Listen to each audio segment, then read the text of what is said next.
बिस्मिल्लाहिर्रहमानिर्रहीम। Welcome to my channel learn and teach who want to learn. Last video में हमने सीखा कि हम इन्वेंट्री कैसे रिसीव करते हैं स्टोर में विदाउट बिल, अगर वो सिर्फ डिलीवरी चलान दे रहे हैं, ठीक है ना।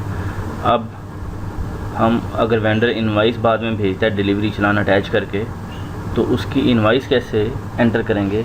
इनवाइस एंटर करेंगे तो ही वेंडर का बैलेंस क्रिएट होगा, यानी कि हमारा पेएबल बनेगा और उसका रिसीवेबल हमारे अकाउंट्स को फिट करेगा। अभी तक ऐसा कुछ नहीं है।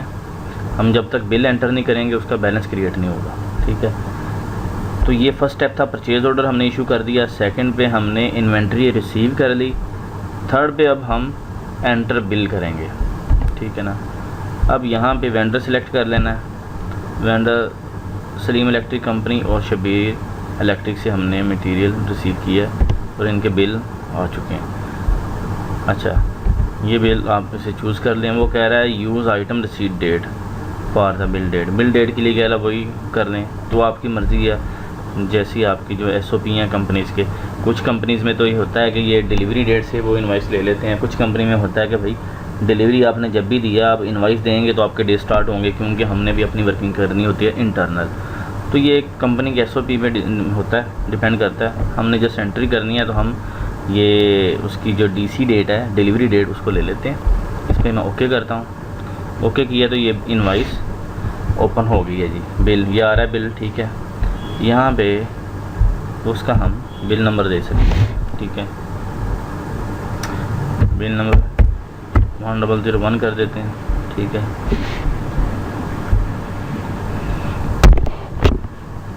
वो अटैचमेंट आ गई है सारी, उसी तरह से है। क्वांटिटी हमने वही ले ली है। ये उसकी अमाउंट बन रही है,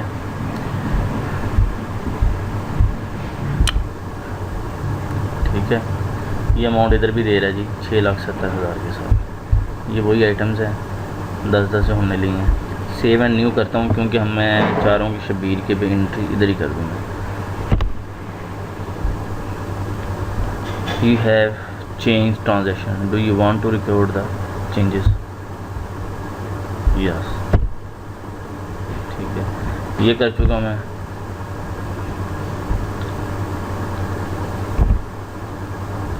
अब यहाँ पे शबीर इलेक्ट्रिक को नहीं, अभी बिल पे हूँ। बिल पे आने से पहले मुझे वहाँ पे जाना चाहिए। यहाँ पे मैं इसे क्लोज़ कर देता हूँ। नो, दोबारा से एंटर बिल से आते हैं तो यहाँ पे मैं चूज़ करूँगा तो वो नेक्स्ट पे लेके जाएगा मुझे। शबीर इंडस्ट्री, इसकी ये चूज़ कर लिया मैंने। जो हमने रिसीविंग की है, आइटम रिसीव की हैं, वो चूज़ करके ओके किया तो बिल आ गया। बिल पे उसने वो सारी चीज़ें उसी तरह से दी हुई हैं। दोनों ये लैपटॉप थे, 10-10 हमने लिए थे, तो उसी तरह से आ रहे हैं। तो बिल नंबर आपने 1002 दे रहे हैं इसे। सेव एंड क्लोज कर देते हैं। अच्छा जी, रिकॉर्ड हो चुके हैं ट्रांजैक्शन। अब हमने देखना है कि रिकॉर्ड हुई हैं और इसका इम्पैक्ट कहाँ कहाँ पे गया है, वो ज़रा चेक कर लें। अच्छा, रिपोर्ट्स में गए हैं हम, कंपनी फाइनेंशियल्स में।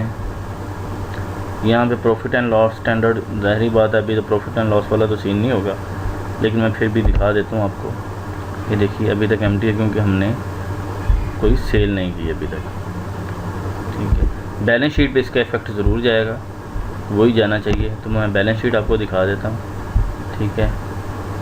ये बैलेंस शीट आ रही है स्टैंडर्ड, तो ये देख लें। ये टोटल एसेट्स हैं हमारे 11.43 मिलियन के, और टोटल लाइबिलिटीज़ भी यही है। इसमें से बैंक हमारा जो था 10 मिलियन से, वही आ रहा है बैलेंस एसेट में, ठीक है। अदर करंट एसेट में इन्वेंट्री हमारी 14,30,000 से आ चुकी है, ठीक है। और 14,30,000 से हमारी लाइबिलिटी भी बढ़ चुकी है, जो हमने वेंडर्स को पेमेंट करनी है, ठीक है।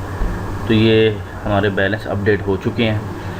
अब नेक्स्ट हम कस्टमर भी कुछ ऐड कर लेते हैं जिनको हमने सेल करनी है, और फिर इन वेंडर्स को हम पेमेंट्स भी करनी है कि वेंडर्स को पेमेंट हम कैसे करते हैं, ठीक है। नेक्स्ट वीडियो में हम देखते हैं कस्टमर भी ऐड करते हैं, कस्टमर्स को सेल भी करते हैं और वेंडर्स को पेमेंट भी करेंगे।